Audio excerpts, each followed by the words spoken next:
como o professor falou, sou o Alcides. O meu orientador na UFAL foi o professor Márcio Batista.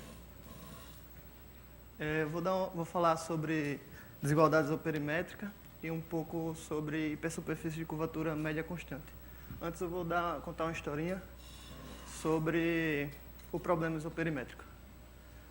A desigualdade isoperimétrica tem sido chamada a atenção dos matemáticos ao longo do tempo, e ela é um problema bem antigo, data de 300 depois de Cristo, que já se estudavam.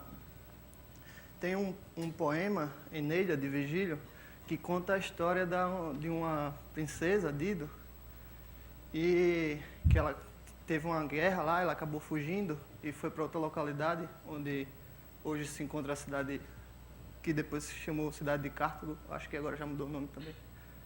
E ela, chegando lá, pediu uma porção de terra que ela queria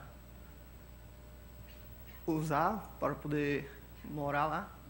Então, o rei local deu a ela uma quantidade que ela conseguisse delimitar com uma tira de boi. E ela conseguiu delimitar a área máxima com o que hoje conhecemos que é o problema isoperimétrico relativo.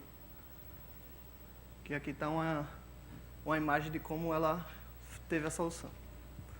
Tá. O problema dela era encontrar uma curva simples fechada no plano, com comprimento fixo e que delimitasse maior área.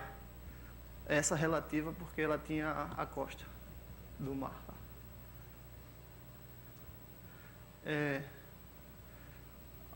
Com o passar do tempo, várias soluções foram aparecendo, mas muitas delas tinham sempre algum problema. Só em 1870, Weierstrass forneceu uma prova completa para o problema.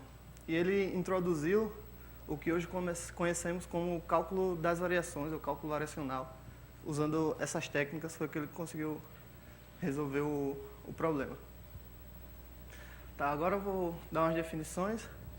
E o meu problema foi estudar, porque o problema dela era fixado o comprimento, você quer saber qual a maior área, mas você pode perguntar, fixado a área, você quer saber, também pode perguntar qual é o menor comprimento fixado a área. E aí é uma definição, só que para dimensão grande, você, em vez de falar área, chama volume, e o que era comprimento, no caso, dimensão 2, vira área. Então, dizemos que um domínio é um aberto conexo do Rn, com fronteira de classe CK, a classe de regularidade, é uma solução do problema isoperimétrico de classe CK, da mesma classe dele, se para cada domínio, com fronteira com a mesma classe de suavidade e volume igual, ele minimiza o ômega minimiza a área. Outra definição dizemos que é um extremo, um crítico do funcional isoperimétrico. Se eu pego uma família de diffeomorfismo a um parâmetro, satisfazendo que ela deixa invariante o volume em cada instante e a derivada da área é igual a zero. Tá. Aí agora a gente queria estudar como varia essa área ou volume. E aí a gente tem a resposta para isso, que é fórmulas integrais, que é conhecido como primeira e segunda variação da área, mas eu só vou falar da primeira aqui. Você tem um domínio em Rn com fronteira de classe pelo menos C2 e um campo de vetores x, dependendo do tempo, e o fluxo associado. A condição de fluxo, a definição do fluxo é essa que está aí, e denote signo que se no instante inicial, e você tem a resposta para como varia a sua volume e sua área.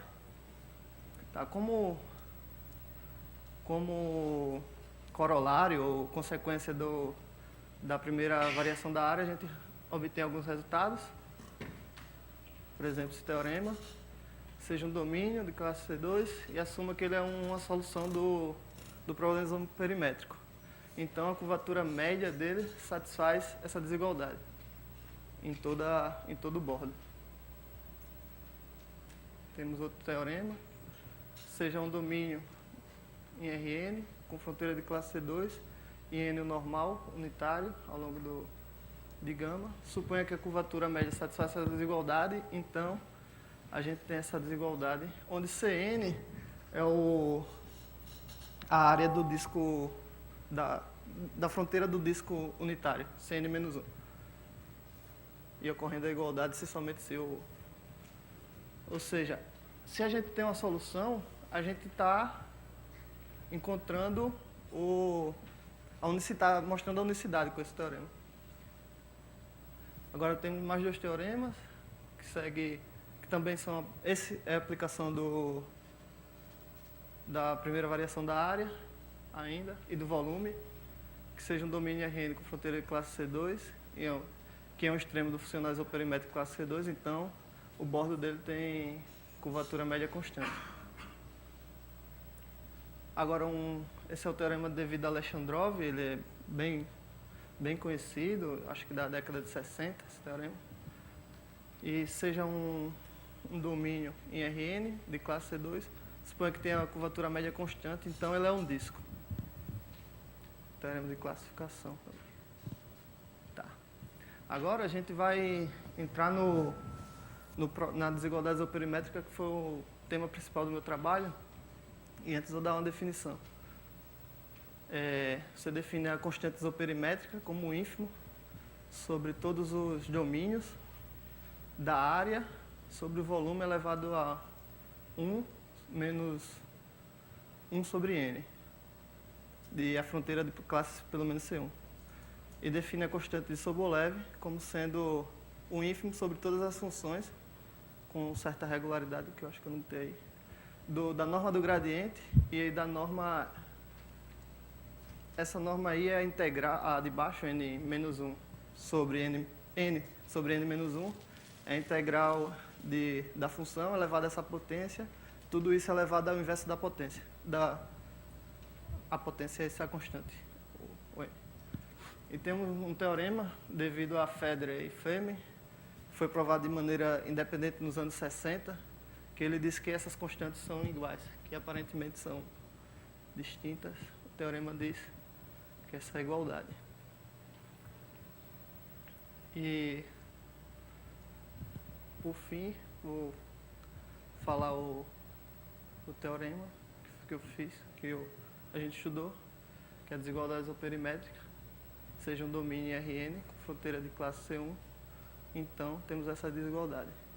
A ideia da demonstração desse teorema foi usar Federer-Fleming e obter um resultado e a partir daí fazer uma demonstração analítica, porque a gente está interessado em estudar um pouco de análise geométrica.